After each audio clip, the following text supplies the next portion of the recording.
Assalamualaikum warahmatullahi wabarakatuh. Selamat pagi. Untuk pelajaran bahasa Indonesia kali ini kita akan belajar tentang struktur teks deskripsi.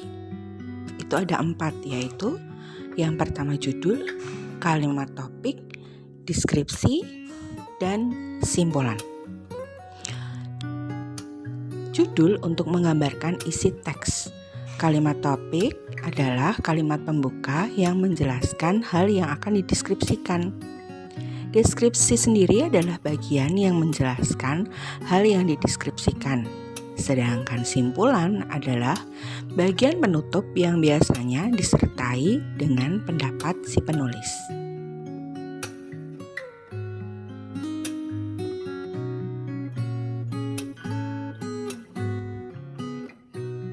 Oke, sekarang kita lihat adalah contoh teks deskripsi.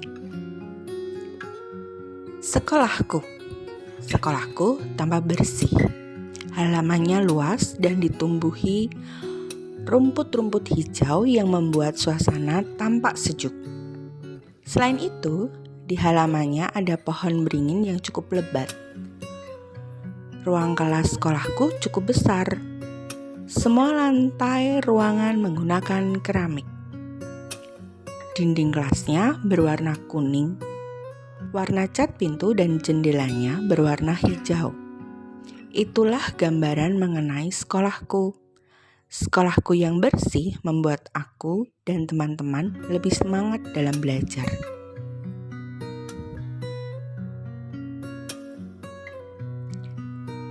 Nah, ini adalah bagian-bagian dari teks deskriptif. Yang pertama, yang paling atas adalah judul, yaitu sekolahku. Kemudian ada kalimat topik yang berisi kalimat pembuka mengenai hal yang dijelaskan. Kalau pada contoh teks tersebut, kalimat topiknya itu terdapat pada kalimat pertama, yaitu sekolahku tampak bersih. Di sini berarti penulis ingin memberi gambaran ke kita dan pembaca yang lain kalau sekolahnya itu terlihat bersih.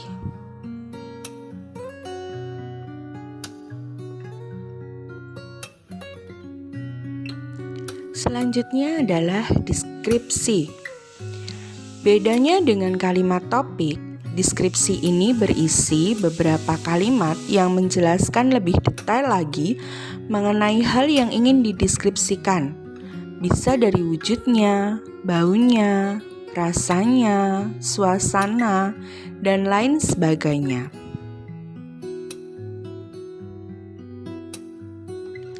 Dan terakhir adalah simpulan, yang merupakan bagian penutup teks. Biasanya berisi pendapat atau kesan dari si penulis terhadap hal yang dideskripsikan. Kesimpulan pada teks di atas adalah penulis dan teman-temannya jadi bisa belajar lebih giat lagi karena lingkungan sekolahnya yang bersih.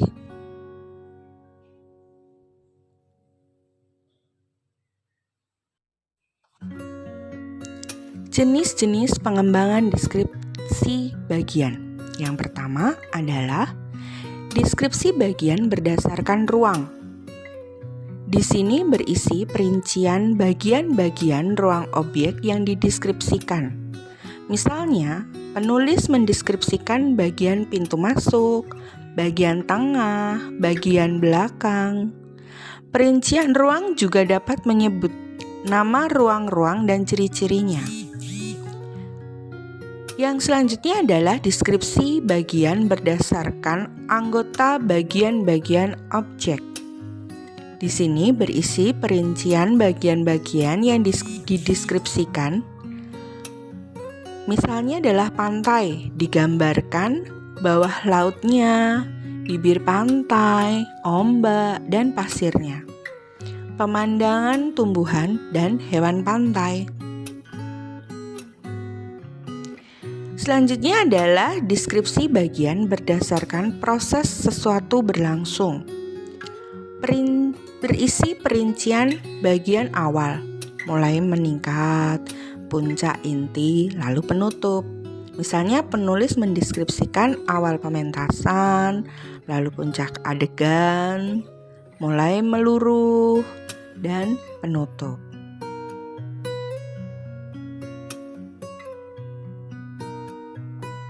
Dan terakhir adalah deskripsi bagian berupa pemfokusan. Berisi bagian yang paling disukai dari bagian yang dideskripsikan. Contohnya adalah, bagian yang paling saya sukai dari perpustakaan ini adalah ruang bacanya.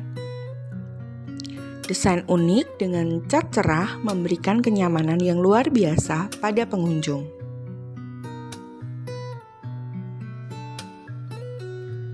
Oleh karena itulah, dalam teks deskriptif dapat menjabarkan objek tertentu melalui kata-kata yang dapat merangsang panca inderanya, sehingga pembaca seolah-olah menyaksikan atau merasakan sendiri objek yang dideskripsikan oleh penulis.